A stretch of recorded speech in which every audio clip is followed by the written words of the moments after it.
ঘড়ির কাঁটায় তখন বিকেলবেলা, কিন্তু হঠাৎ করেই মেঘে ঢাকা পড়ে আকাশ। অন্ধকারে ছেয়ে যায় টেক্সাসের চারপাশ।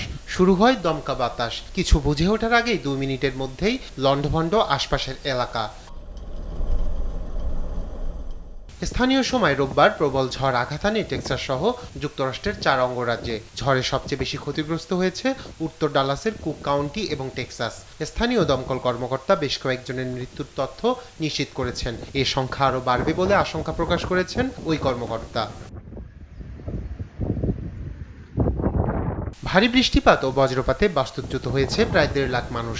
ঝড়ের আঘাতে ভেঙে পড়েছে অনেক বাড়িঘর, উপড়ে গেছে বৈদ্যুতিক খুঁটি ও গাছপালা। বিদ্যুৎ বিচ্ছিন্ন হয়ে পড়েছে 7 লাখেরও বেশি বাসিন্দা। ধ্বংসস্তূপ সরাতে ও আহতদের উদ্ধার করতে কাজ শুরু করেছে জরুরি বিভাগের সদস্যরা। ঝুঁকিপূর্ণ এলাকায় জরুরি অবস্থা জারি করেছে স্থানীয় গভর্নর।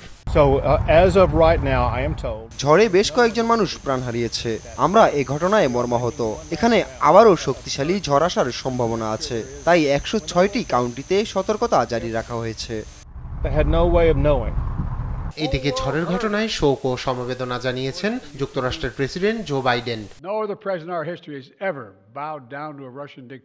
আবহাওয়াবিদরা বলছেন, যুক্তরাষ্ট্রের মধ্যাঞ্চলকে টর্নেডো অ্যালে নামে ডাকা হয়। অবস্থান এবং আবহাওয়ার কারণে অঞ্চলটিতে আঘাত হানে সবচেয়ে ধ্বংসাত্মক টর্নেডোগুলো, আর এটা ঘটে থাকে প্রতি বছরের মে মাসের দিকে। রায়হান কবির শুভ্র, নিউজ ডেস্ক, দেশ টিভি।